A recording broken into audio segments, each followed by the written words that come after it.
The following presentation is brought to you by the Realm Network.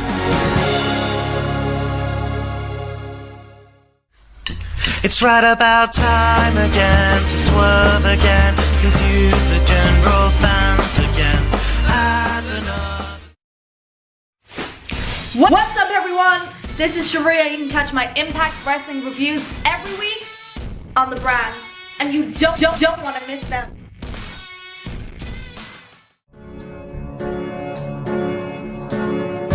Hello brand members and heads, I am Chantal and you come to me every weekend, only on the weekend feature, because there's any great other points like Miss Chantal and etc.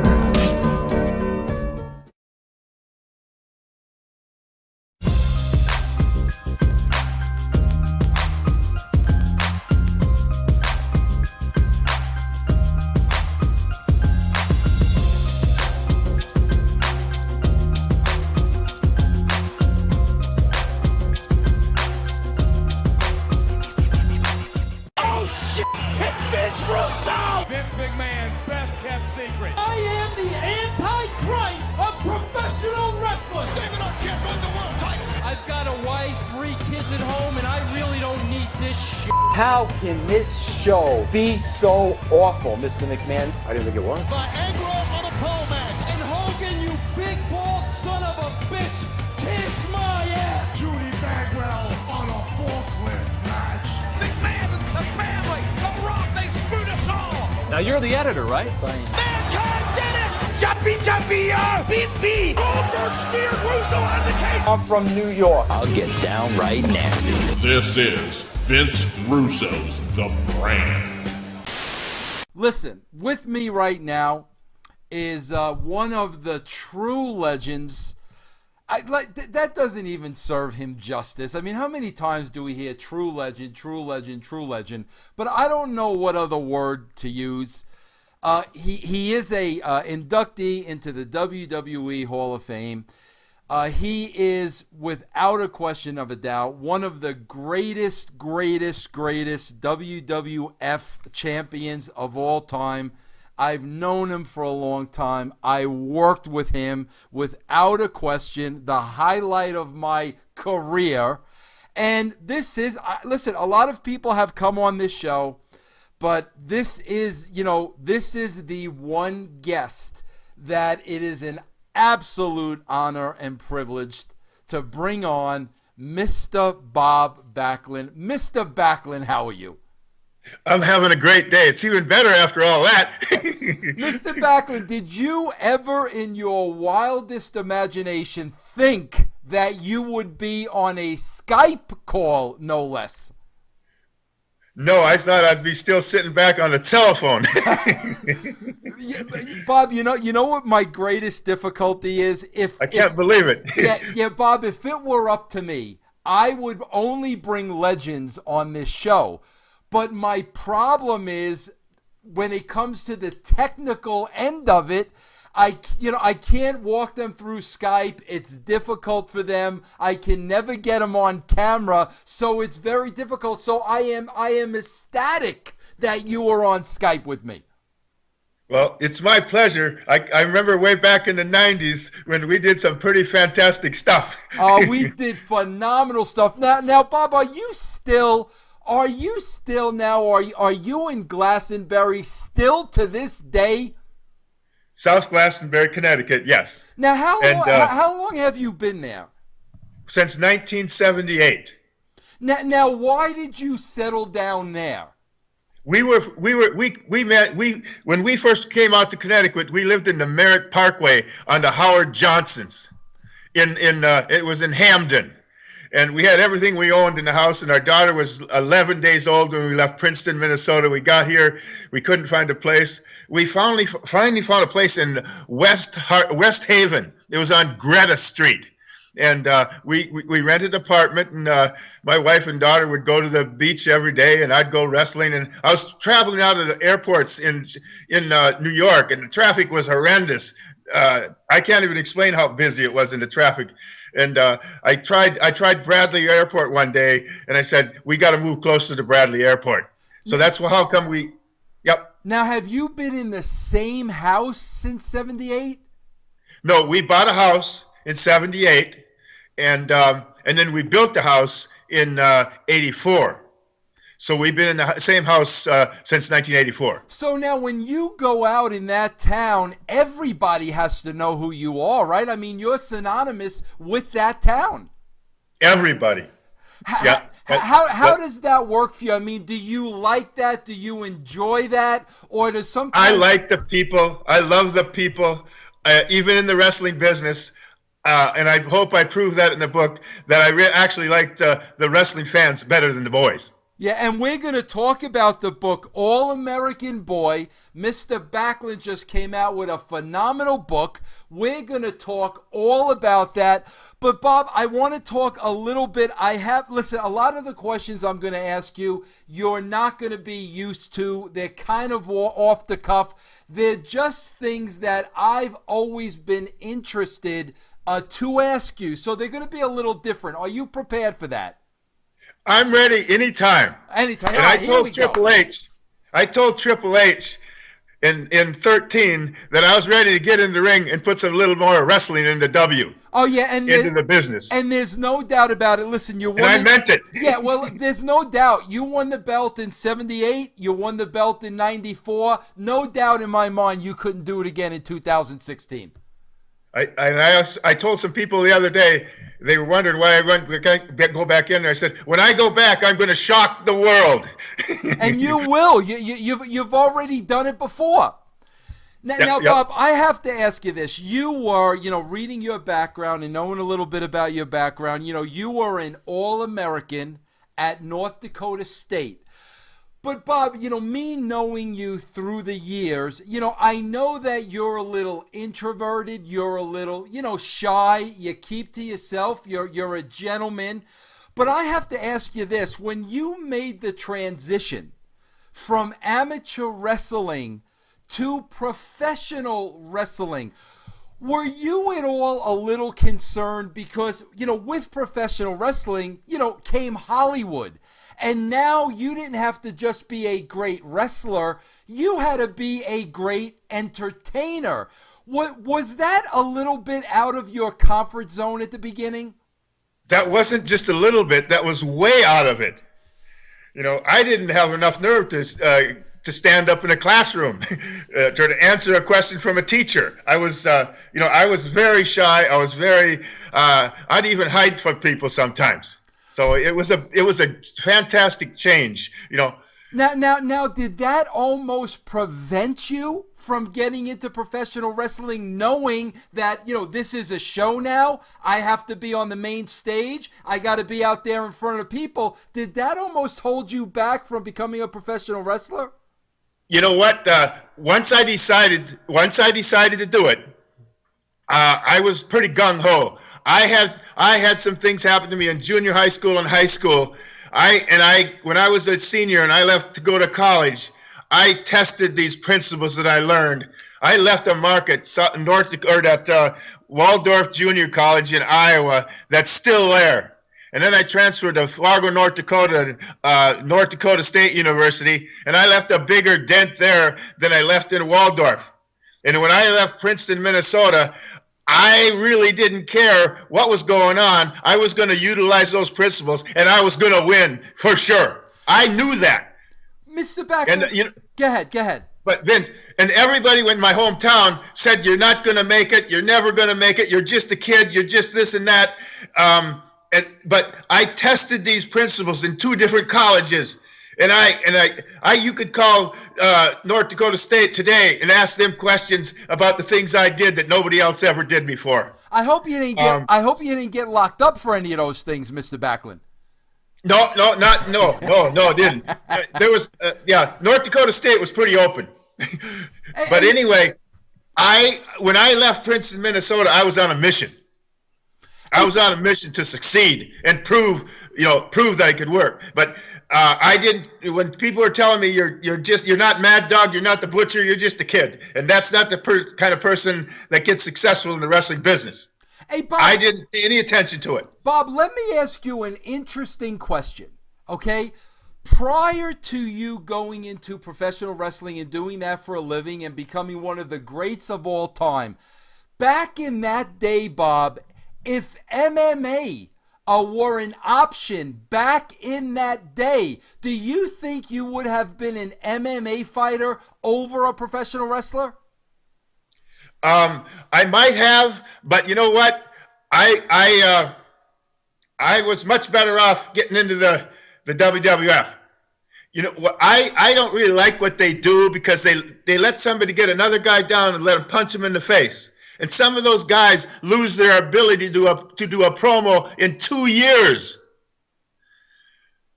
And that's pretty expensive to lose that because somebody can beat you in the head. I'm happy with what I did. My goal in professional wrestling, and I had goals in amateur wrestling to win, but my goal in professional wrestling was to entertain the people at a top level, no matter what the size of the building.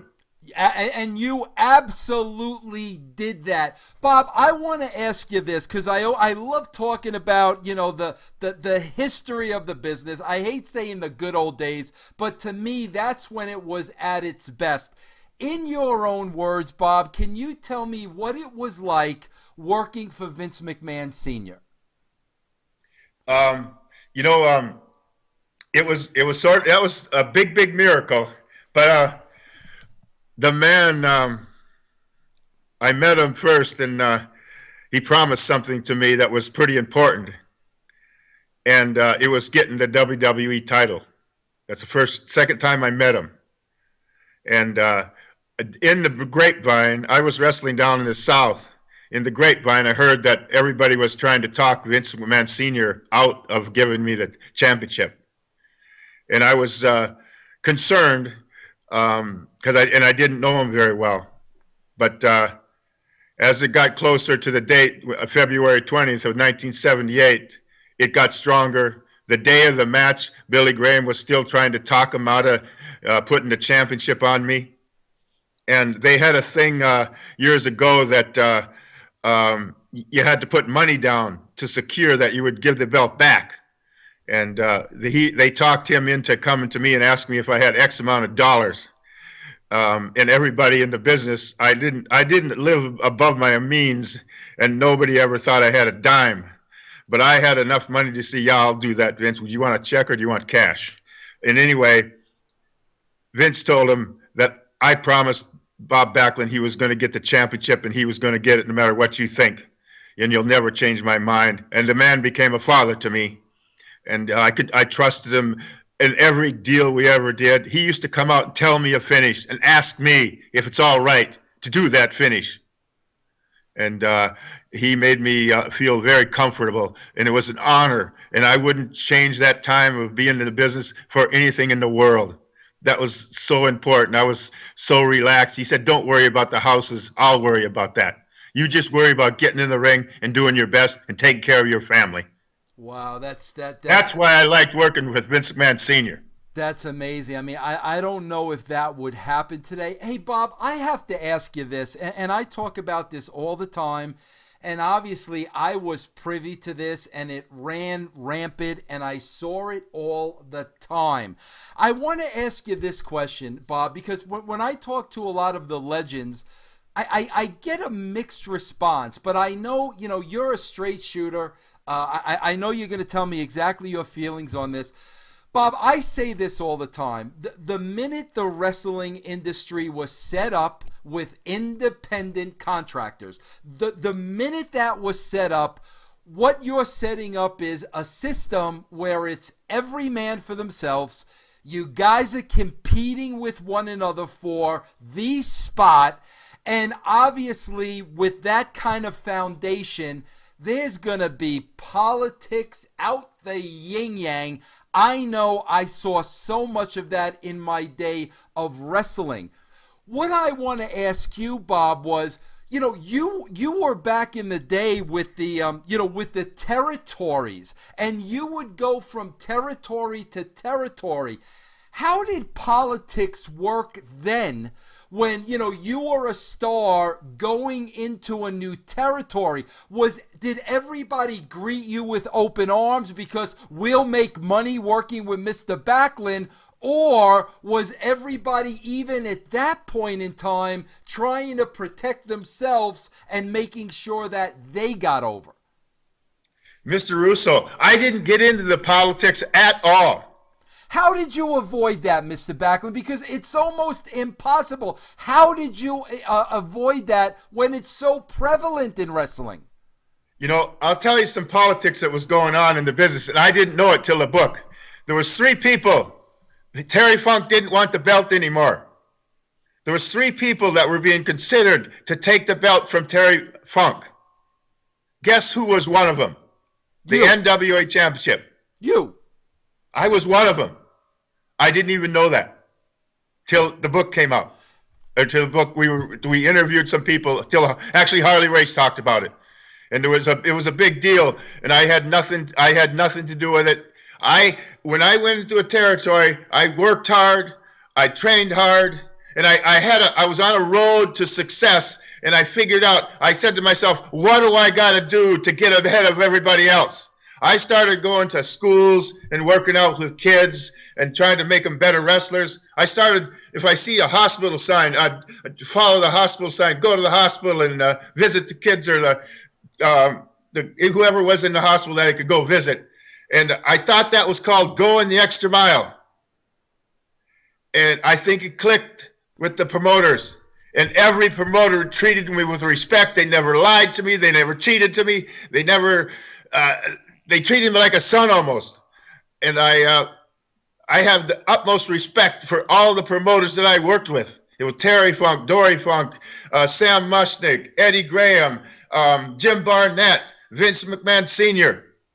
So you stayed true to yourself, and by doing that, you had the utmost respect of all the promoters you worked for. Yep. And I thought I had the hate. I thought every wrestler in the business hated me. I thought they all hated me because I wouldn't bend.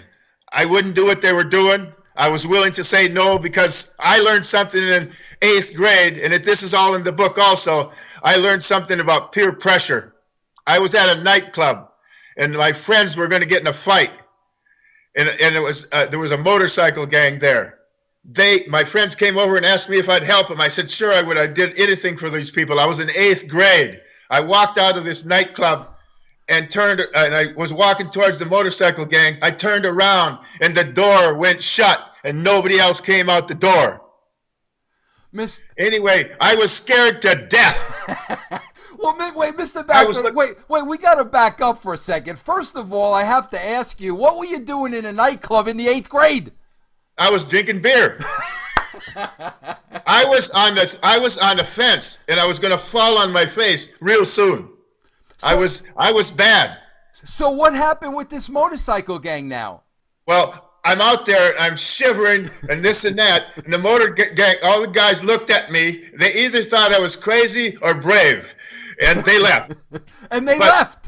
When they left, I was 7.5 miles away from my house. I walked home that night, and all I could think about is, how in the heck do you know when you really have a friend? Yeah, exactly. In 8th grade, I'm thinking, how do I find a friend? What's the criteria that they have to meet where they're going to call you friend? Or I'm going to call them friend. Well, Mr. Backlund, there's a lot of kids out there watching now, and there's still a lot of peer pressure going on to this day. How do you know when somebody's a real friend? I don't know if you ever know until you really deal with them, but I knew they weren't mine. And you know what? That lesson stayed in my mind. When I got into the wrestling business, I had 3 guys had me in the car. They were driving me around in Atlanta and the bypass. And they started smoking marijuana. I said no. I refused. And I told them to stop the car. They wouldn't stop the car. They finally stopped the car to go in a club. I walked home that night. And I didn't smoke any marijuana with them. And they hated me for that. But that got around to the promoters also. And I think they liked it. Let me ask you this, Mr. Backlund. where did you get such strong principles from? What was it passed down from your mom and dad, or was it something you developed at college? Because a lot of people, listen, a lot of people today don't have that kind of character. A lot of people will sell out. A lot of people will give in. Where do you get that from? This is why I like young kids to get into wrestling. I had a disaster home life. My dad was a poor drinker. I went out for sports so I wouldn't have to go home after school. But through wrestling, I found out that when you mess up in something, you have to learn from it. You learn from your mistakes. And I learned from my mistake. And that place was called the Kitten Club in Princeton, Minnesota. Actually, it was in Long Siding, 5 miles up the road. I learned that night that you don't do things just to make people happy. You do what's right. You think about, is this right or wrong? Or you think, geez, could I go home and scream to my mom that I did this today? And if you think you can't do that, then don't do it.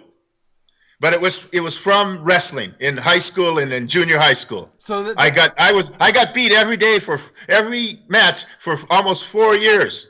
Until I figured out that you got to fix it. You got to ask the coach what I did wrong when I made a mistake or when I got beat. You know, Mr. Backlund, I got to tell you this. At the tail end of my career, I want to hear how you feel about this, because I know it's very important. And I'm all over the place here, but that's okay. I know it's very important to you, the message to the kids. Mr. Backlund, right now, we are in an environment, and I know my last couple of years in wrestling, I dealt with it. These new kids were coming into wrestling, and all of a sudden, Mr. Backlund, there's a sense of entitlement. Everybody owes you something. You don't want to pay your dues. You don't want to get beat. You don't want to learn discipline. But I feel that when you grow up that way, you're really losing a lot of character of what it takes to be a real man. What do you think about these kids today that think they're entitled and people owe them something? Well, they got an idea in their mind, and there's people out there saying there's no opportunities anymore. Don't even try. But we live in the greatest country in the world, and there's more opportunities out there. You just got to go after them. You got to fight for them, and you can't give up. And the young people that are thinking something's going to be handed over to them, it doesn't work that way. It never works that way. You go out there, you work hard, you get what you want.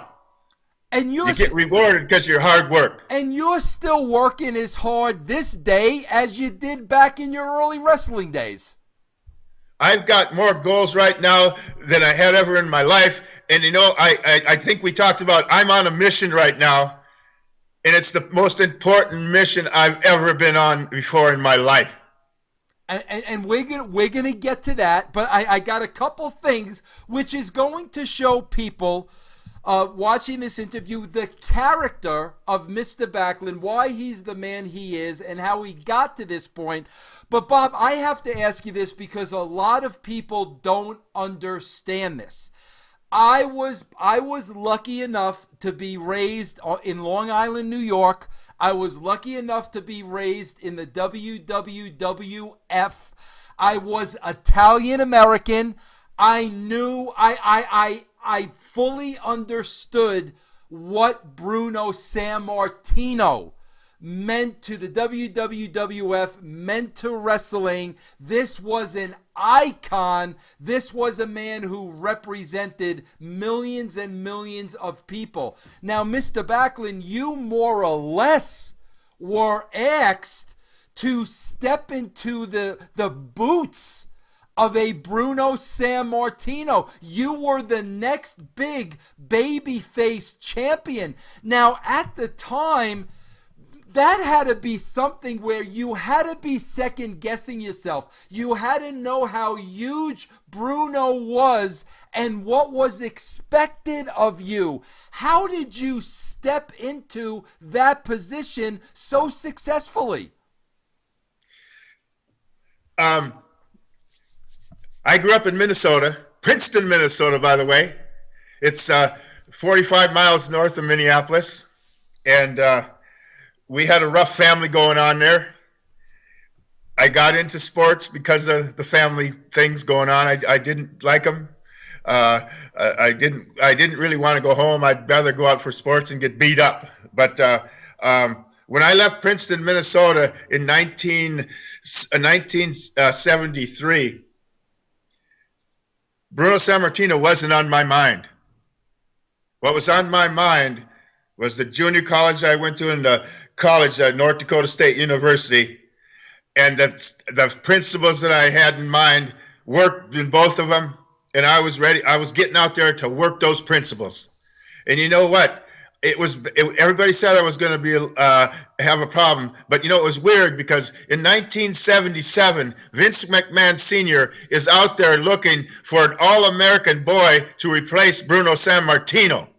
And he asked every promoter, who would that person be? And they only said one person. Bob Backlund. There's only one name that came up. That's it, Bob Backlund. And I did not follow the WWF. I followed the AWA, or my mom did. My mom, you couldn't leave the house till it was over. And if you were someplace, you had to go home before it started. Uh-huh. But I wasn't really a big fan. But I knew the Crusher and Mad Dog Vachon, but I didn't have an image of how powerful Bruno Sammartino was in the wrestling world. So Vince McMahon found me, and he brought me in, and I met Bruno Sammartino the first day, and I shook his hand, and he looked at me, and I looked at him, and we both said, "Who the heck are you?" And I'm sure him more than me. Because I was walking into their dressing room, and there was Larry Sabisco, he's trained by Bruno Sammartino, or everybody else there, Tony Guerrera, bunch of guys that had been in the business expecting to be the champion when Bruno Sammartino retires. And in my mind, I got there because of the lessons I learned. Because of the lessons I learned. I had a lesson. I learned something about peer pressure. We already talked about that. I learned something through amateur wrestling that hard work really pays off. And then one time I learned that you can never give up. And another time, and this one hurt me the most. If your mind's not right, you're never going to get any place. You have to be ready mentally and physically. And that happened to me when I was a junior in high school. And I really got in the attitude where I'm going to double down and I'm going to keep going and I'm never going to get up. I'm going to keep fighting. I'm going to do what I believe in, and it's going to work. And that's why I was able to. And Vince McMahon Sr. wanted something new from the outside. And I was new, and I was more on the outside of the business than anybody else in it. And I thought about it on my way down to Madison Square Garden on February 20th. I thought about what you were just talking about and how I'm just a guy off the street. I'm just a kid with red hair. I don't have big muscles. I'm not a very good promo guy. I do an All-American Boy promo. But you know what I said? You know what?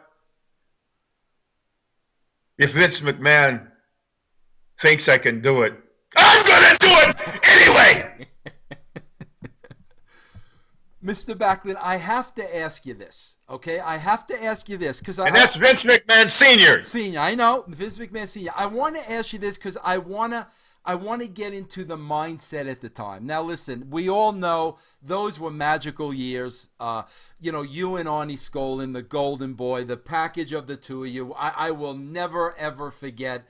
But you know what, Mr. Backlund, I have to ask you this question. Every time you spoke, you came across as the All-American, the humble kid.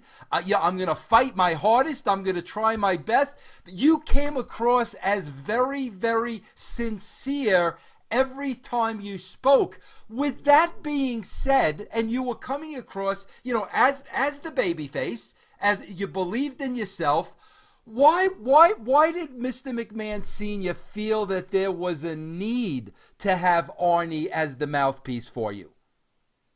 Well, Arnie didn't really do too much talking on the interviews.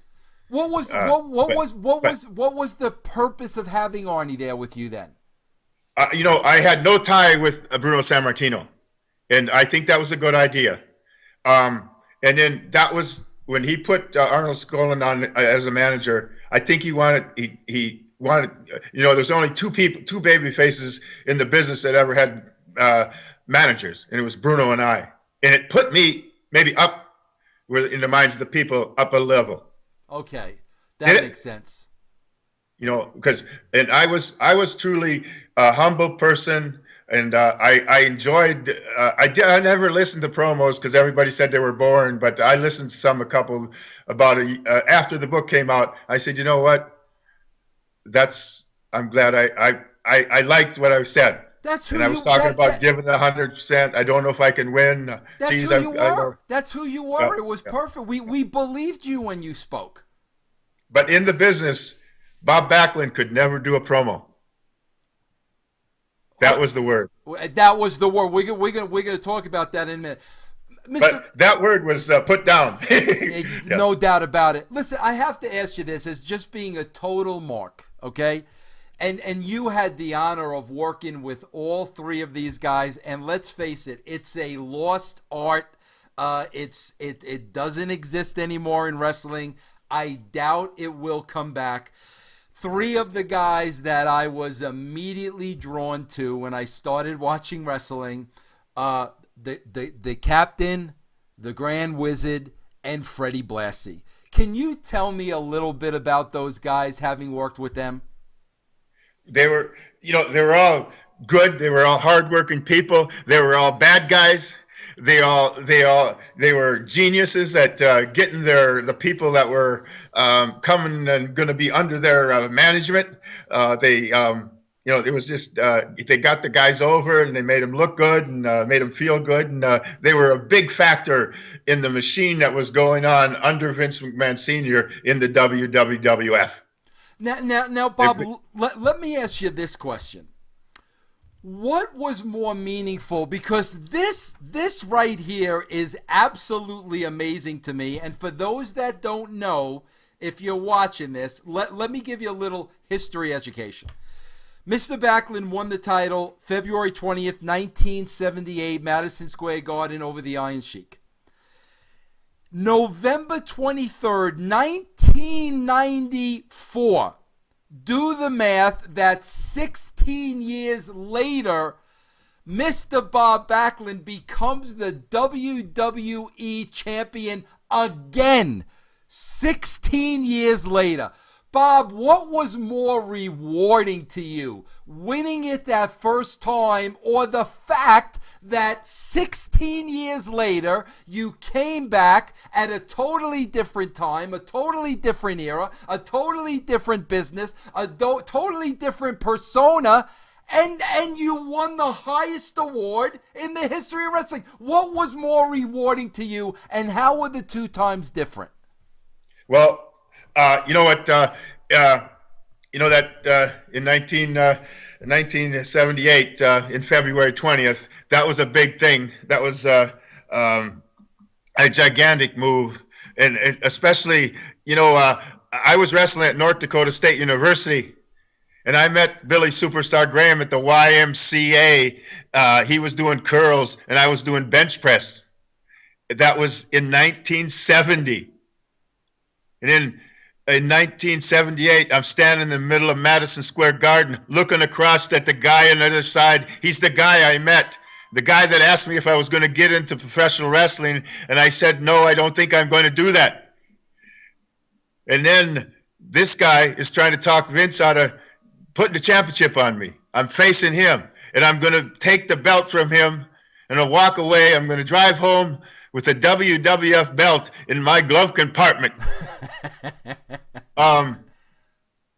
that situation was so fantastic to me. I think it supersedes anything.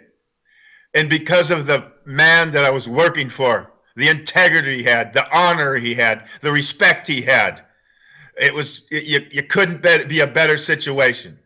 And there's an interview out there. I watched it with the writer Rob Miller. It was in the 80s, probably 84, where I said, as a babyface, the All-American boy, I said, I'm going to get that back. And you got it back. And I got it back, yeah, a little later. But I'm a stubborn man. Patience is a virtue, and timing is everything.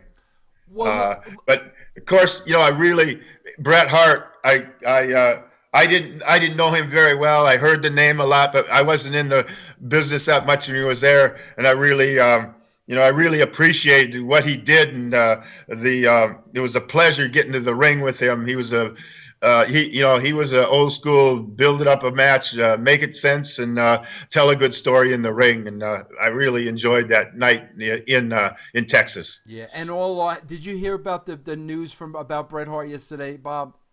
Yeah, I heard that. Yeah, all our hopes and prayers and wishes and well wishes and hearts and love go out to Bret Hart. The one thing, and I almost had a tear in my eye because I really felt I owed him something, and I was told that I was going to keep the championship for a year, and then I was going to give it back to Bret, and I really wanted to do that, and that's not what happened. But I wanted to do that favor back to him because I appreciate it so much, and it touched me when I heard that he had was having problems with cancer. Yeah. Hey, Bob, let me ask you this. You go. This is like a little time travel, because I want to hear your impressions of this. I think you could give us great insight. So here you are, February 20th, 1978. We beat the superstar Billy Graham. We're on top of the world. We're the WWF champion. We have a nice little 7-year run, which would never happen again. Yeah, six. 6 year run. Now, let's fast forward to 1994. When you go from that locker room and that environment in 1978 to the locker room and the environment of the WWE in 1994, 16 years later, what were the things about it that were different, and what were the things about it that were the same? Well, I don't know if you know about how little time I spent in the dressing room. I don't know that.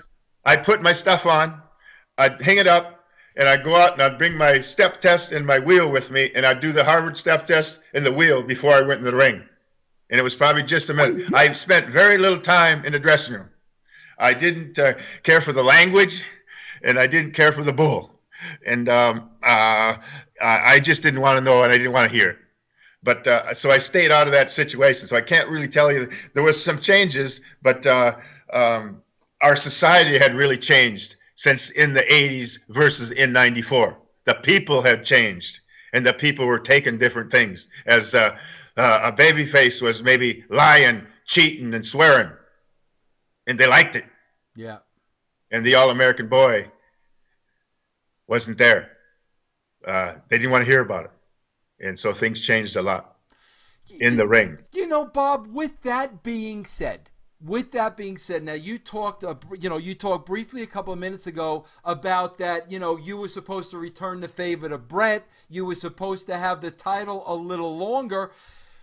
Being that, your All-American boy character in 1994, the way society had changed, you're dead on, would have been a huge over-the-top heel. They did not want to see this guy. It would have worked beautifully, I think. Why was it so short-lived? Well, you know what though? That's and you were there. I was in the ring, and I tested the All-American boy thing, and it wasn't going to go. And I went and asked Vince if I could be bad at that time. And we did that. And he said, why are you doing it now? you wouldn't do it in the 80s. I said, well, our daughter's growing up, and the kids that I was being a hero to are older, they'll understand. And he said, well, and then I said the same thing I said to you. The good guys are lying, cheating, and swearing. Let me be good. Let me be bad by being good. Right, I got you. So I was telling people that I'm going to make you responsible for your own actions. That I'm going to scrutinize you.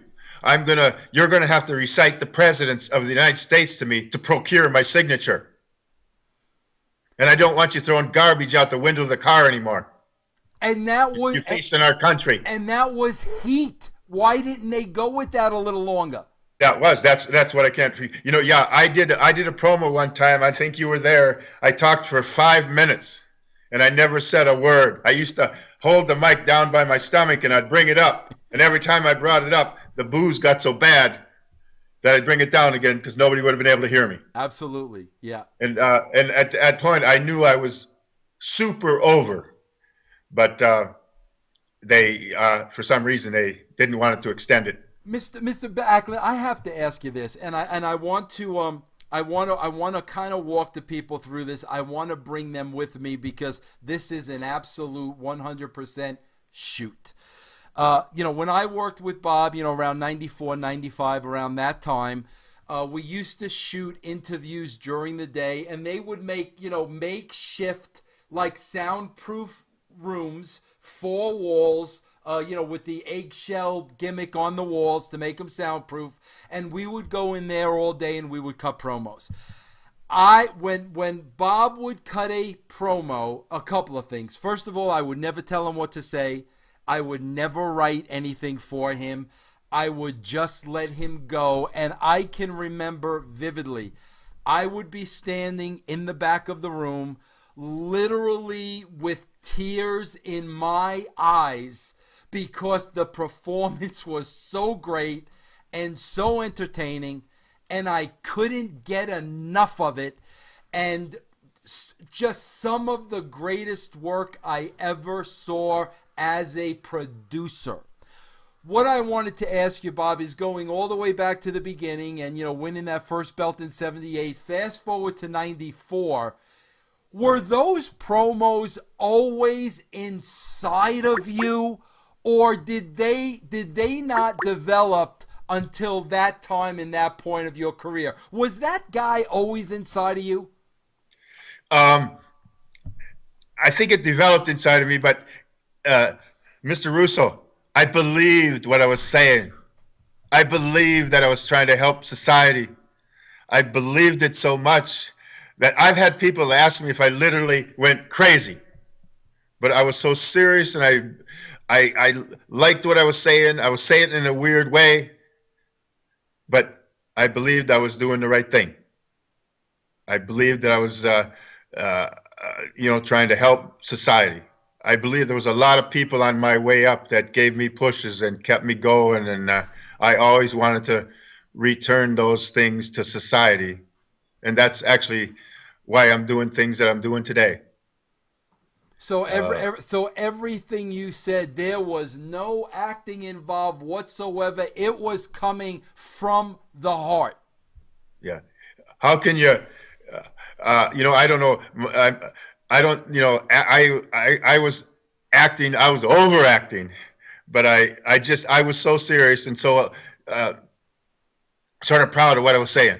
I was very driven, and I came back to succeed. I didn't come back to be second. I didn't come back to be third. I came back to get the WWE title, and I came back to hold it in the right way. And you did. But it was only 3 days. But it was still 3 days. You lived up to your word. Now, listen. Now, Bob, you've achieved everything you said you were going to achieve. Great things, coming back and winning the title 16 years later. You'll never see that again. I'll tell you right now, nobody will ever repeat that. But Bob, in the discussions you and I have had the last couple of weeks or so, the new book, The All-American Boy, this one book seems to be perhaps the most important contribution that you feel you've made throughout your entire career. Is that accurate? That's absolutely correct. You know, I love that book. I'm dedicated to the book. And Vince, that's why I tell you, I'm on a mission, and this is the biggest mission that I've ever been on, and I'm going to do this for the rest of my life. I've been going to, in Connecticut, I've been going over to kids' wrestling tournaments and talking to them about success and determination, and talking to the parents, getting people wound up about winning and going out there and thriving and climbing to the top, and not sitting around moaning and groaning and expecting things to come to you. We get out there and go after it because it's there. And I don't think there's any better mission that you could ever be on. I'm very serious about it, and I'm very excited about it. Every day is a pleasure. I can't wait to get up in the morning, sir. It's amazing. Mr. Backlund, that's what I was just going to ask you, because every time I talk to you, and listen, I'm going to be flat out honest with you, okay? I have, throughout my life, and the wrestling business has added to this, Bob. I'm not going to lie to you, but throughout my life, I've always dealt with a level of depression. Sometimes I get depressed. The wrestling business has added to that. It has not helped that. Do you ever, is there ever a day when you're down, there's self-doubt, you're not on top of your game? And if you ever do have days like that, to give advice to people out there, how do you overcome that? How do you rise above that all? Well, you know what? When somebody gets a book from me, I sign in it, never capitulate. And then I sign PMA, and I explain to them, PMA stands for positive mental attitude. And then I explained to them that I'm 66 years old today, but this morning, before I got out of bed, I told myself that I was going to have a positive mental attitude all day. And I'm never going to capitulate on that rule. I'm going to do it before I leave this, or to the day I leave this earth. Because when you're positive, you go uphill and your system runs better. Your health is better. When you're negative, both of those things go downhill. And we all have to get something happen to us where it's negative, where we lose in a battle or a war or a match. And you got to be mad at yourself. But every situation that you're in, there's always something good out of it. You switch it to that. Now you're happy that you learned something, or you figured something out, or you got better, or you're going to be stronger in earth. You're going to be more successful because of what you learned. So get back to being happy as soon as you can, after you have a fall down. Do you believe, Bob? For what you're saying, I believe you. To me, happy, sad, depressed, jubilated, it's all a state of mind. So I know, listen, I've seen you do incredible things. The step test, I've seen you do it for hours on end. I know your diet regimen with the carrot juice and everything you do but I would believe the mental health, though, is just as important. And the way you do the step test and the exercise and the diet, how do you train your mind to remain positive? You have to learn to be able to control your mind. You have to control what goes into your mind. When I got out of the wrestling business, I had an oil business. I hated it. But I didn't tell myself I hated it. I told myself I loved the business. I told myself I'm supplying gold to the people at their houses so they can stay warm. 2 years later, or a year and a half later, I love the oil business. You control your mind. You put in there what you want to think and what you want to feel good about. You got to eliminate some things. You can't hear all the negative all day. But you take your mind over and control what goes in there, and you're going to be a better person. You're going to be happy. You're going to be more successful, and you're actually going to be healthier. Your mind, and being physically fit and mentally fit is quintessential. That's a way to really being happy and healthy and pretty darn successful. You can take care of those two things. Bob, how would you tell kids today, because I know you want to get this message out, and this is I'm curious to see what you say about this, Bob, because this is so prevalent now with the social media, with Twitter and with Facebook, where you can sit behind the computer and you can bully other people almost to the point of them wanting to kill themselves, especially young kids. They get bullied, through the computer, through words. And I think bullying today is at a level that it's never, ever been at before. And you hear of so many kids committing suicide, killing themselves because of being bullied. What would you tell a kid that is being bullied? If I'm a kid that's being bullied at school, I feel it's me against the world. I've got no friends. Everybody's hating on me. Nobody loves me. The only way out of this is I'm going to end my life. What would you tell kids dealing with bullying today? That's a gigantic problem, because if you start bullying and that person starts being affected by it, it actually puts the person over that's doing the bullying. You give them the power. You're making him more willing to do it again. Hey, that bothered him. Do you see that? He's almost crying. Let's do something tomorrow. You got to learn to fight it. You got to learn to stand up to it. You got to learn to stand up to it. You can't let it get to you. Where do they get that power from within in order to stand up to a bully? Do we all have that? Do we all have that in us, Bob? It's there. It's there. It comes from within. It comes from believing in yourself. Yeah. It comes from winning. It comes from success. And that's why it's so important to have goals. You have big goals, but you have those day-to-day goals. And when you achieve a goal, you get a reward and you feel good about yourself. If you're down and pouting and moaning and groaning, the bullying is going to affect you more than if you're up there doing stuff and being successful. You don't even hardly pay any attention to it. But if you put the person over, he's going to come back or she's going to come back. Bob, you said something there that I think is the most important thing, and I'll tell you why. We talked a little bit about it. Listen, there's a lot of politics in wrestling. You dealt with it. I dealt with it a lot. To me, people politic because, it's a shortcut to get what they want. And a lot of times, they feel like they're not capable of achieving what they want to achieve, through the proper channels. So they cheat, they lie, whatever they have to do to get ahead.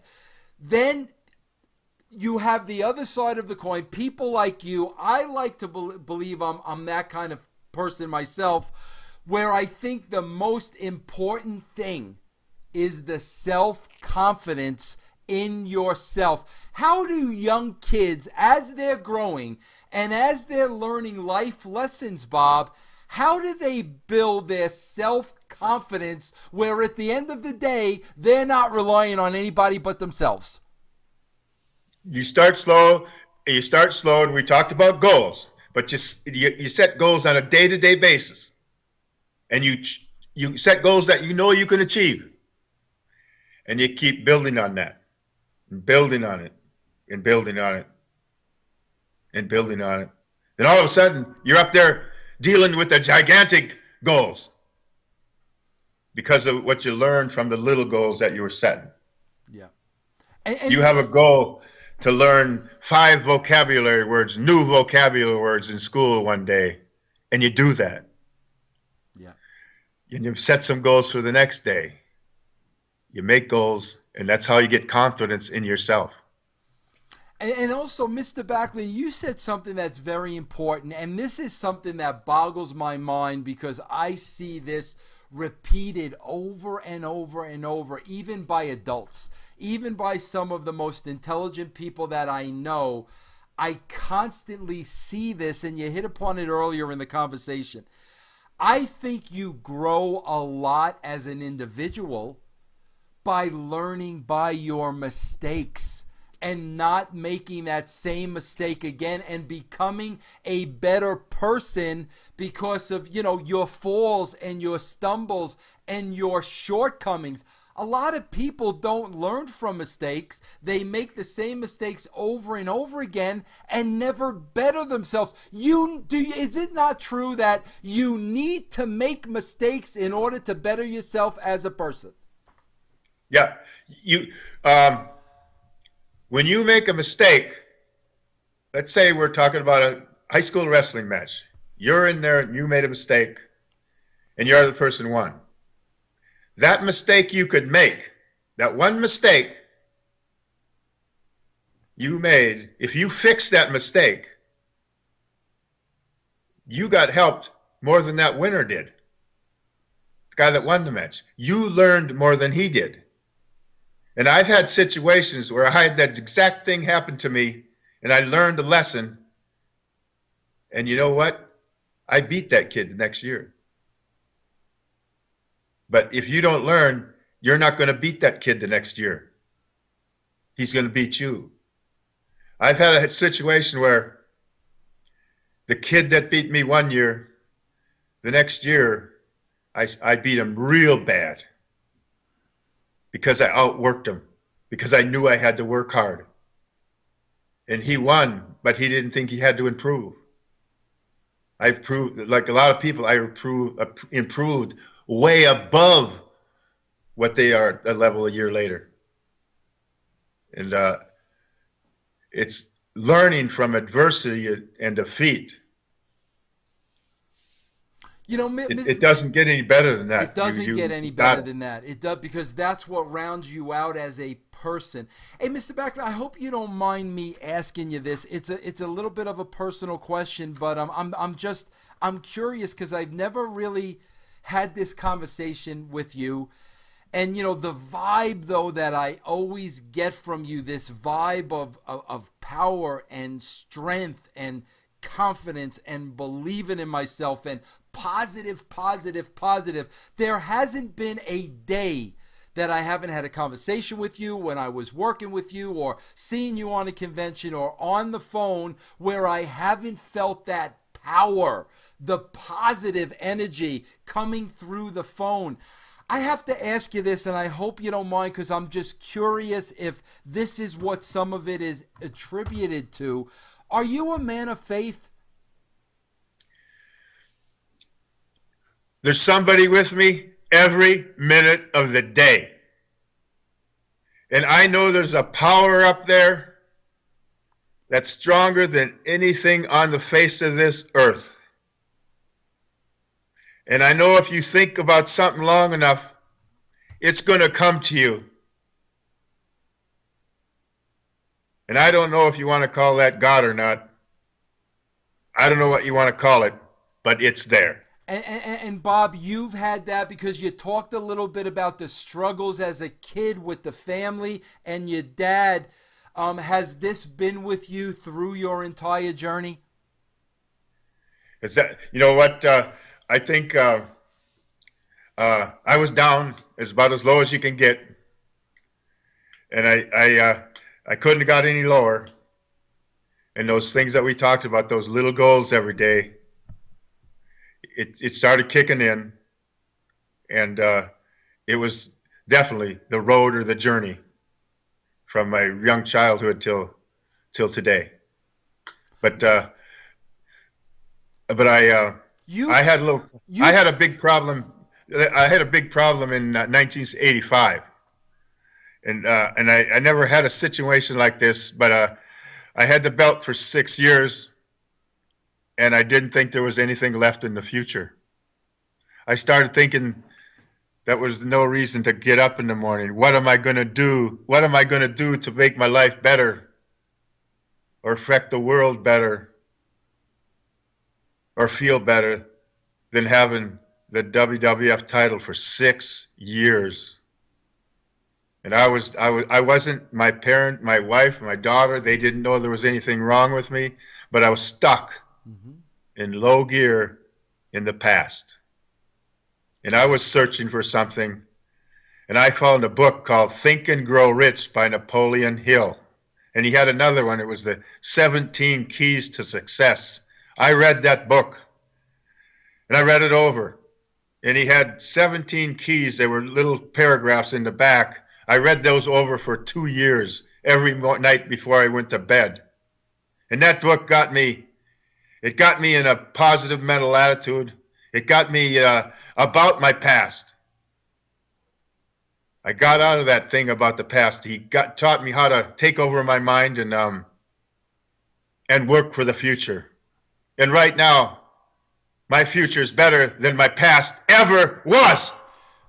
Bob, you want to hear something amazing? And I think it was maybe Carnegie. I don't remember, but in the Napoleon Hill book, Think and Grow Rich, Bob, I swear to you, you're going to appreciate this story.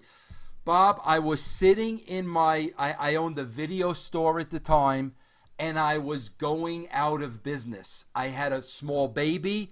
I didn't know what I was going to do next. My game plan was to try to get into the wrestling business, which entertained me as a kid and a teenager. Yes. I remember reading every day, Think and Grow Rich. And Bob, this is the God honest truth. And guys, you need to look up this book, Think and Grow Rich, Napoleon Hill. I remember reading the book, and I think, Bob, correct me if I'm wrong, but I think he had visions of working with, I think it was Andrew Carnegie. It was Andrew Carnegie. He ran the steel industry back then. Yes, but Napoleon Hill, this is what changed my life. He had visions of working, with Andrew Carnegie, but this is what he said. He said, in my mind, I didn't want to work for Andrew Carnegie. I want to work with him. Yeah. And at that time, Bob, I was not in the wrestling business. I was putting a plan into place. And in reading this book, Think and Grow Rich, I convinced myself I want to work with Vince McMahon. I don't want to work for him. I want to work with him. Bro, it changed my life just like you. Do you think All American Boy is a modern day Napoleon Hill book? Well, yeah. Well, when Vince, you were, when I started writing this book, Rob Miller sent me a letter in 2009 stating that I was his childhood hero. We met at the library in Glastonbury, Connecticut. We decided to write this book, and we started writing it. And then I literally brought him books of Napoleon Hill that I wore the pages out. Yeah. And I showed him those books. And I said, I want this book to be written like this book is written. And he didn't. And I said, I want my childhood to be written about. And he said he didn't want to do that. He wanted to do just the wrestling part of it.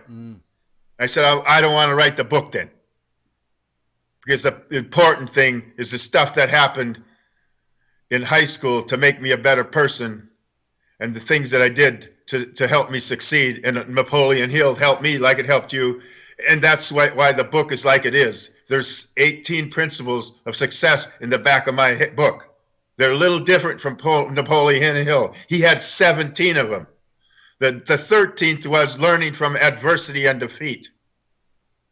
Yeah, that book had a lot to do with me, and I'm hoping and praying that this book, Backlund, can do the same things for all kinds of people all over the world that Napoleon Hill did for us.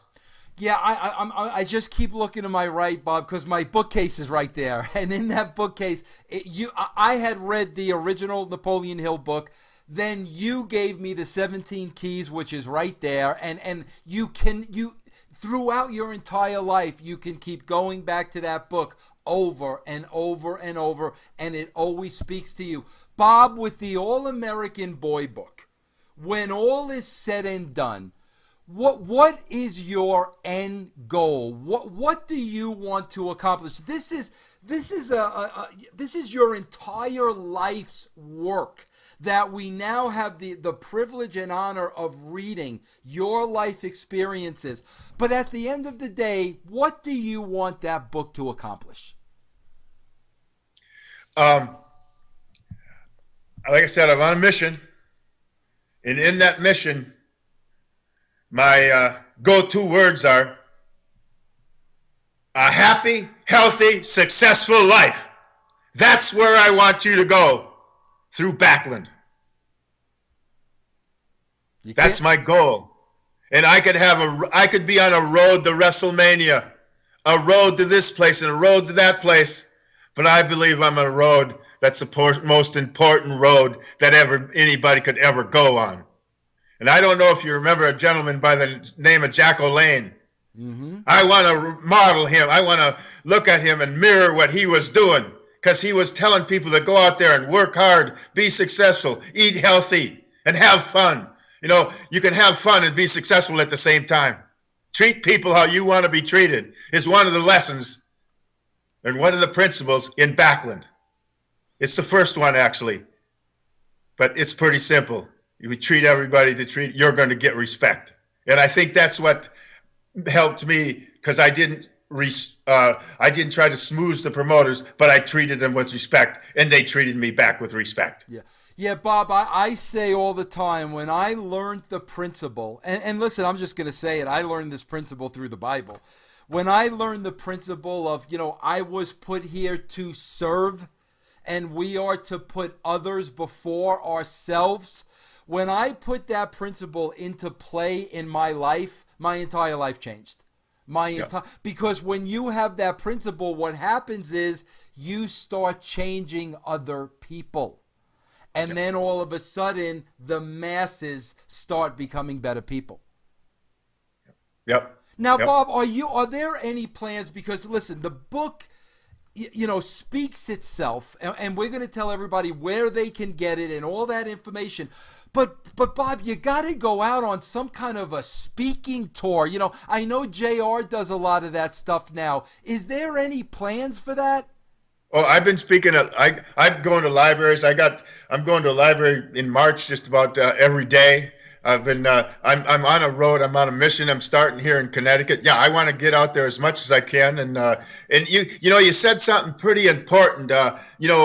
When you read a book and you read it and you throw it aside and you say you're going to do that, that doesn't work. You got to study it. Mm-hmm. You got to pull it out and read it. You want to try to keep those, like you're controlling your mind by putting things in it out of a good book, a book that you believe in, and some principles that you believe in. And that's when that takes over, then that kicks in. It's going to change anybody's life. Bob, you are so correct, because I cannot tell you, and it's like it's food. It's food, and obviously the All-American Boy sounds like that kind of a book. I cannot tell you, Bob, this is the God honest truth. I may have days where I'm in my deepest, darkest, blackest abyss, okay? Bob, I'll take out my Bible, I'll read a couple of scriptures, and all of a sudden I'm fed. My mind changes, my attitude changes, but it's the constant, what you're saying is, it's the constant reinforcement. You got to read it. It's got to become a part of your makeup over and over and over and over again. Show it, lift it up. Wow, that's a thick book too, huh? Yeah, it's over like almost 500 pages. Now, where can we get that? Tell us where we can get that book. It's backlundenergy.com. And you go through PayPal. I get an email from you. I email and say, I'm going to mail the book to you today. I email it in media mail. And it usually takes 4 to 5 days to get to the location that it needs to be at. And I signed the book. And I said before, I sign it, never capitulate. And then I sign it PMA, positive mental attitude, all day. And I can't tell you how how proud I am of this book, and the job that Rob Miller did was fantastic. And I'm not trying to replace Napoleon Hill, but I'd like to have a big effect on our world through this book. Yeah, and Mr. Backlund, I have not gotten a copy of the book yet. I've got to get the book, and I've got to read the book, and I got to keep it right here next to Napoleon Hill. Mr. Russo, when you get done reading this book, you're going to know me better than my brother. Yeah, and really, huh? I guarantee that. Yes, yes. Can you lift up the book one more time, because I want to ask you a question. Mr. Backlund, look at the guns on Mr. Backlund on that book. You see the guns? This is the back. Look at you. And you know what? That was in St. Louis, Missouri in 1975. And you're still in that kind of condition. This was in Madison Square Garden in 1981. Phenomenal. Man, when you were reading Napoleon Hill all those years, I bet you could never have imagined you were going to write your own book, with a literally a 2016 version of a Napoleon. I bet you could have never dreamed that. Vince, it's better than that. I had a book ready to go out in 1985.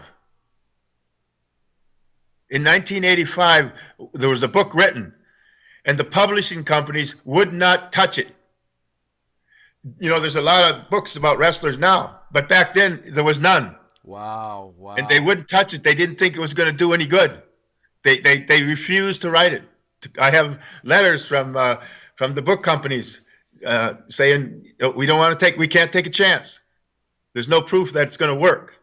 And I really wanted to get my words out in the way I would want them read. And I wanted to tell my story I wanted to tell it in my words where nobody was going to say, take that out. Yeah. So I had other people, and I wanted to get a book written, but I had other people ask me to write books, but I didn't think they're the right person. And on and on and on. When I was 60 years old, I thought, I'm never going to get a book written. It's not going to happen. But I really wanted to have that happen, and I've been thinking about just about all my life. That's why in 2009, Rob Miller sent me a letter stating that I was his childhood hero, and he wanted to write a book with me. He went to Yale University and got a degree there. Then he went down to Philadelphia and got a law degree. Wow. He's got 2 young boys that are doing very well. He trains them every day. When I first went to his house, they were doing pull-ups in the backyard. And I went over and did some pull-ups with him in the L position. So anyway, but Rob Miller wanted me to call him. And I called him a couple weeks later. And we set up a meeting at the library in Glastonbury, Connecticut. We met there. And I was a little worried because I wasn't a character or anything. So I thought maybe he wouldn't like that. But he met me so he could find out whether I was really the person that he idolized when he was a young boy. Yep. And he told me that if you would have turned heel against Hogan, we wouldn't be having this conversation. Yeah. In 2009. But he found out that I was pretty much, and he said it's even better than what I was when he was a young boy. Yeah. And that's how we got to writing the book. And we met days and days and days, and we talked for hours and hours and hours. And it seemed like 8 hours seemed like 2 hours. Yeah. And every meeting we had, it was almost like a wrestling match. Every meeting that we had, there was a bigger event going on. Yeah. And it climbed. And then the last one we had was a big climax by somebody calling me that we were hoping would call sometime. Yeah. And on the way home for that night, I got a call from somebody that was very valuable in the book business. Yeah. And so that's how the book came out. But I thought having somebody write a book that you were his childhood hero, that would be a pretty good person to write a book about you. Oh, yeah, and especially, the old saying, a lot of times we meet our childhood heroes and they weren't everything we thought they'd be, but you were the man he idolized as a child. That was you. Yeah. And, I want people, and every time I give a speech in the library, I want people to know that I'm not going to say one thing and go out and do another. I'm going to walk the walk. I'm serious about what I'm talking about here with Mr. Russo today. I love you people. I love the position that I'm in to be able to maybe help just a little bit in somebody's life.